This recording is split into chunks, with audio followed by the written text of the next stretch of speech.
Hello, আসসালামু আলাইকুম। আমি আছি রেদওয়ান এমএচএম ইশপের পক্ষ থেকে। স্বাস্থ্যকর খাবার পরিবেশনের জন্য আজকে আপনাদের সামনে নিয়ে আসা হলো একটি আধুনিক ও সহজ ব্যবহারযোগ্য রাঁধুনি ইলেকট্রিক এয়ার ফ্রায়ার মেশিন। এই মেশিনের মাধ্যমে আপনারা তেল ছাড়া বা তেল কম দিয়ে বা প্রায় তেল ছাড়াই এটিতে রান্না করতে পারবেন। আমি আপনাদেরকে এই মেশিনটি আনবক্সিং করে দেখাবো, এর সুবিধা কি কি এবং এর ব্যবহার বিধি। চলুন আমাদের সাথেই থাকুন, আমি এখন এটি আনবক্সিং করব।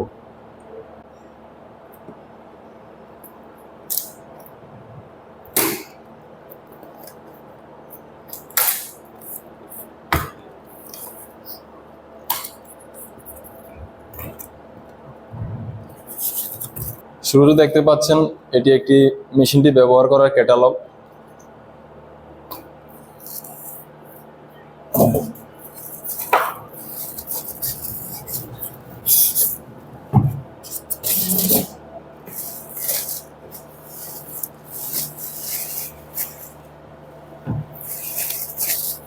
বক্স থেকে বের করার পর আমরা দেখতে পাচ্ছি আমাদের এই সেই এয়ার ফ্রায়ার মেশিন। এই মেশিনটি টান দিয়ে খোলা হয় এবং চাপ দিয়ে লাগানো হয়। এই মেশিনটি ধারণ ক্ষমতা হচ্ছে 10 লিটার। এর মধ্যে একটি র্যাক আছে, এই যে আপনারা এর মধ্যে খাবারটি রেখে রান্না করতে পারবেন যে কোনো খাবার। আমি এখন এটির লাইন সংযোগ দিয়ে মাল্টিপ্লাগের সাহায্যে দেখাবো যে এই মেশিনটি কীভাবে ব্যবহার করা হয় বা এর ব্যবহার বিধি।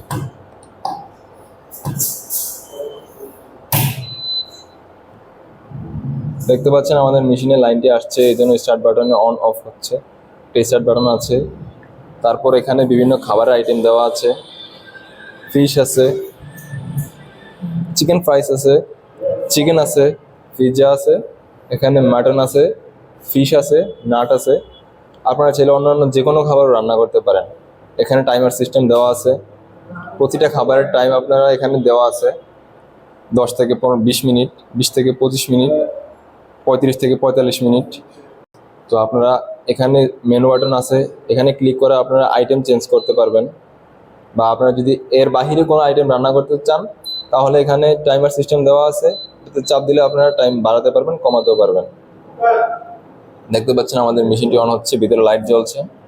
তো বর্তমানে বাহিরের হোটেলের খাবার রান্নার মধ্যে বিভিন্ন ধরনের কেমিক্যাল বা বিভিন্ন জিনিস ব্যবহার করা হয় বা তেল বেশি ব্যবহার করা হয়, যার কারণে আমাদের গ্যাস্ট্রিকের বা হার্টের বিভিন্ন সমস্যা হয়।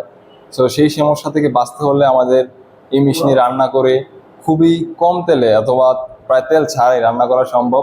এটি পরিষ্কার করা এবং ব্যবহার করা খুবই সহজ। এর মধ্যে আপনারা খুব কম সময়ে রান্না করতে পারবেন, যখন ইচ্ছা তখন রান্না করতে পারবেন। তো আজকের আমাদের আনবক্সিং ভিডিও এই ছিল, আমি আপনাদেরকে এক এক করে দেখিয়ে দিয়েছি। তো আজকের মতো এই ছিল। ধন্যবাদ সবাইকে, আল্লাহ হাফেজ।